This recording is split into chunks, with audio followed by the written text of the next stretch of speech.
रहमान रहीम। आज का हमारा टॉपिक है अल्टरनेटिंग करंट थ्रू कैपेसिटर कि AC current alternating current capacitor से पास कैसे करती है। ठीक है, ये एसी का सिंबल है अल्टरनेटिंग करंट का। आपको पता है ये सिंबल होता है direct current DC power supply का, ये नेगेटिव और ये पॉजिटिव टर्मिनल, ये डीसी पावर सप्लाई है और ये क्या है एसी। ये कैपेसिटर का सिंबल है। ऐसा कैपेसिटर इसके साथ लगाया है जिसकी कैपेसिटेंस ही है। तो ये अल्टरनेटिंग करंट इससे कैसे पास करती है।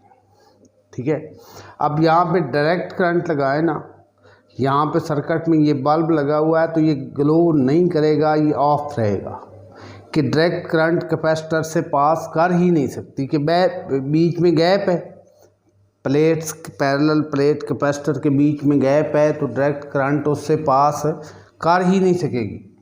अल्टरनेटिंग करंट लगाएंगे तो ये बल्ब जो है ये ग्लो करना शुरू कर देगा, यानी ऑन हो जाएगा। इसका मतलब है अल्टरनेटिंग करंट कैपेसिटर से पास कर जाती है। ये एक्सपेरिमेंटल फैक्ट हो गया। अब पास कैसे करती है, ज़रा उस प्रोसीजर पे गौर करें।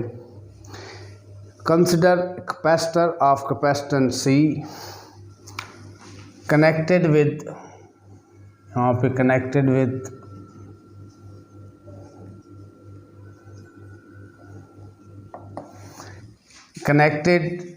with alternating power supply। alternating voltage ये होती है साइनोसाइडली वेरी करती है। साइन का फंक्शन है, जो साइन का ग्राफ है वो इसका, ये इसकी पीक वैल्यू, ये नेगेटिव पीक वैल्यू, फिर पॉजिटिव पीक वगैरह वगैरह। थीटा की value omega t, omega angular frequency. तो अल्टरनेटिंग वोल्टेज से जो करंट प्रोड्यूस होगी that would be alternating current, वही अल्टरनेटिंग करंट होगी। अल्टरनेटिंग करंट भी बिल्कुल ऐसे ही होगी। अब अल्टरनेटिंग करंट कैपेसिटर से पास कैसे करती है, कैपेसिटर को चार्ज करती है, डिस्चार्ज करती है, फिर चार्ज करती है, फिर डिस्चार्ज करती है। अब ज़रा इस पे गौर करना है कि कैपेसिटर वो ये अल्टरनेटिंग करंट आई, इसका ये पोर्शन यहाँ से करंट ग्रो करेगी ना मैक्सिमम तक, यहाँ तक। तो कैपेसिटर की एक प्लेट पे पॉजिटिवली चार्ज हो जाएगी, दूसरी प्लेट जो है वो नेगेटिवली चार्ज हो जाएगी। अब करंट होगी मैक्सिमम से करंट नीचे आ रही, पहले ग्रो कर रही थी 0 से मैक्सिमम, अब ये आ गई नीचे आ रही, नीचे आके 0 हो गई है। तो अब कैपेसिटर चार्ज हो गया, यानी एक दफ़ा करंट चल के गई, उसने कैपेसिटर को चार्ज कर दिया। अब करंट कम हो रही है तो कैपेसिटर की चार्जिंग कम हो रही है अनटिल करंट 0 होगी तो कैपेसिटर की चार्जिंग ख़त्म हो गई। डिस्चार्ज इसको कहते हैं, कैपेसिटर जो है अब डिस्चार्ज हो गया है। एक दफ़ा पॉजिटिव क्वार्टर साइकिल में 0 से मैक्सिमम तक कैपेसिटर की चार्जिंग हुई, मैक्सिमम से 0 तक कैपेसिटर की डिस्चार्जिंग हुई। तो कुछ इस तरह से हुआ कि ये करंट ऐसे गई फिर ऐसे वापस आ गई। ठीक है, करंट ऐसे गई फिर वापस आ गई। तो यहाँ से आगे फिर ये आगे करंट ग्रो कर रहा है नेगेटिव साइड पे, यानी अब कैपेसिटर की चार्जिंग अदर वे राउंड हो रही है।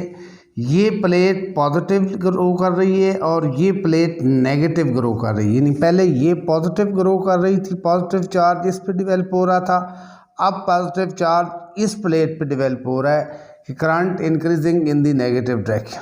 यहाँ तक जाएगी, कैपेसिटर चार्ज हो जाएगा।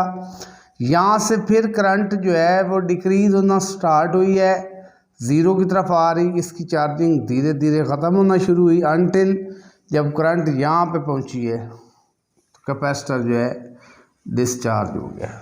ठीक है, चार्जिंग डिस्चार्जिंग, चार्जिंग डिस्चार्जिंग, यानी एक साइकिल में, ये एक साइकिल है, एक साइकिल में कैपेसिटर में 2 दफ़ा चार्जिंग होती है, 2 दफ़ा डिस्चार्जिंग होती है।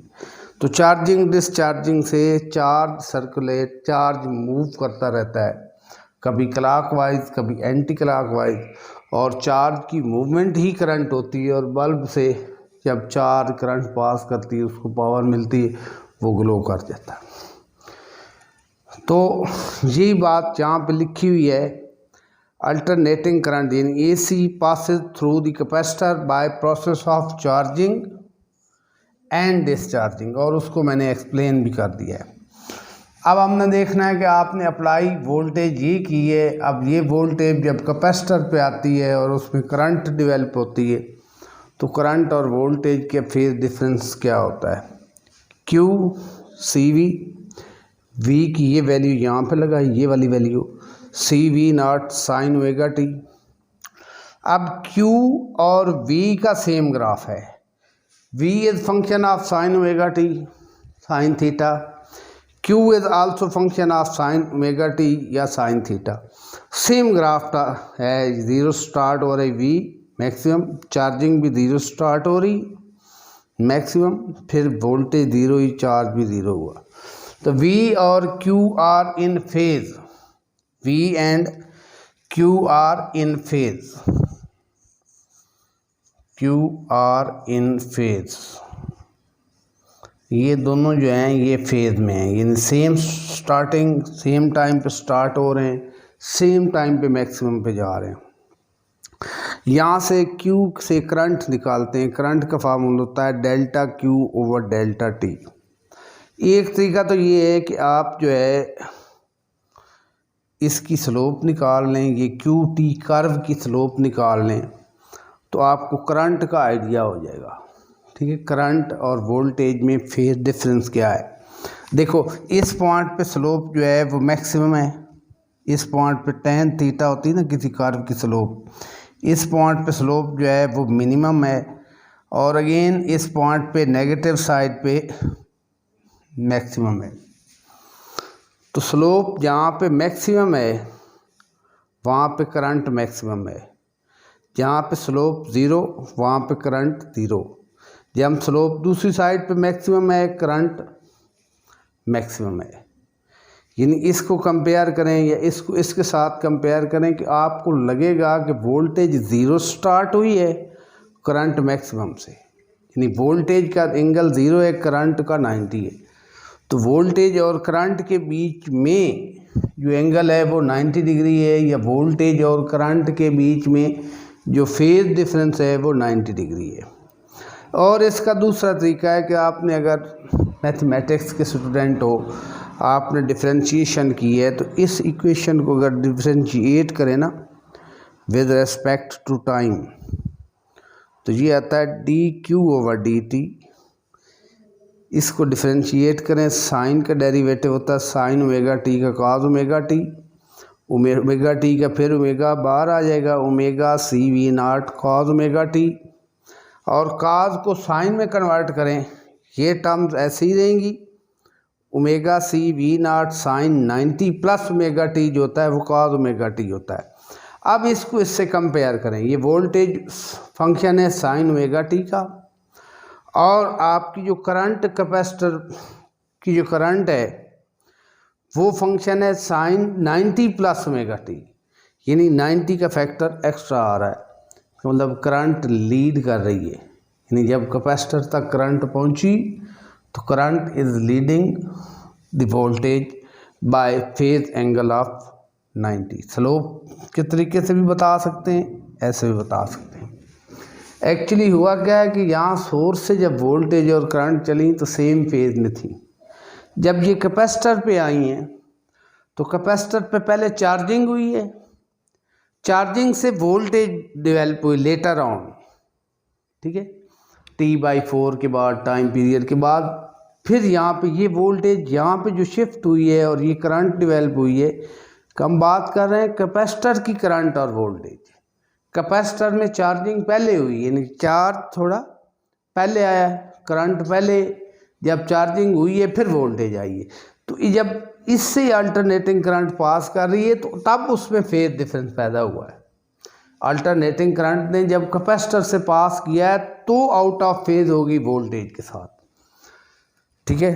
तो ये when AC passes through capacitor current leads the voltage, current voltage से आगे बाय फेज एंगल ऑफ 90। तो इसकी फेज डायग्राम अगर बनाएं, वोल्टेज को एक्स पे ले लें तो करंट को आपको वाई पे लेना पड़ेगा। ये फिर मैं बता रहा हूँ कि वी और आई का ये रिलेशन है, जब यहाँ से कैपेसिटर से पे आती है वोल्टेज और करंट, यहाँ से सेम फेज है 90 फेज डायग्राम में ये इसकी। आगे बात करें पावर डिसिपेशन की, पावर होती है V R M S I R M S cos theta, theta यहाँ पे 90 है और कॉस 90 ज़ीरो होता है, तो पावर डिसिपेशन ज़ीरो हो गई। No power, very important point, no power dissipation when AC passes through the capacitor. Capacitor एक ऐसा डिवाइस है जब इससे अल्टरनेटिंग करंट पास करती है तो पावर ज़ाया नहीं होती। ये नहीं कि पावर कैपेसिटर उसको अपोज नहीं कर रहा, करंट के पास पैसेज को रोक नहीं रहा, करंट को फ्लो करने में रुकावट नहीं डाल रहा, वो डाल रहा है। यानी कैपेसिटर रेजिस्टेंस का काम भी कर रहा है, लेकिन रेजिस्टेंस की तरह इसमें पावर लॉस है ही नहीं, ठीक है। और रिएक्टेंस एक ऐसी डेफिनेशन है, यानी कैपेसिटर की रेजिस्टेंस को रिएक्टेंस कहते हैं, रेजिस्टेंस नहीं कहना इसको, कैपेसिटर की रेजिस्टेंस को रिएक्टेंस कहते हैं। सेम डेफिनेशन इसकी जो रेजिस्टेंस की है, it is a position offered by a capacitor to flow of alternating current. यानी अल्टरनेटिंग करंट जब कैपेसिटर से पास करने लगती है तो उसको कैपेसिटर अपोज करता है, उसकी अपोजिशन को रिएक्टेंस एक्स सी सब स्क्रिप्ट में है, एक्स सी से इसको डिनोट करते हैं। ये इसका फार्मूला आता है 1/ओमेगा सी। ओमेगा होती एंगुलर फ्रीक्वेंसी, सी कैपेसिटेंस, और इसका जो यूनिट है वो ओम ही है, लेकिन हम इसको रेजिस्टेंस नहीं कह सकते। इसको मैयर जब करते हैं, यूनिट लिखते हैं, तो वो ओम ही होता है। Thank you very much. Phase difference V और आई, उसको ग्राफिकली कैसे रिप्रेजेंट करना है, देखें ये जो जा रहा है ना, ये साइड पे वी भी है, आई भी है, क्यू भी है। वी और क्यू इन फेज हैं। देखें ये वी जा रहा है, ये वी हो गया, ये रेड लाइन मैंने लगा दी, ये आपके पास वी हो गया। और क्यू इन फेज हैं, क्यू जा रहा है ये, ठीक है, ये क्यू है, तो ये सेम फेज में है। यानी जहाँ वी स्टार्ट हुआ, क्यू स्टार्ट हुआ, जब वी मैक्सिमम हुआ, चार्ज भी मैक्सिमम है।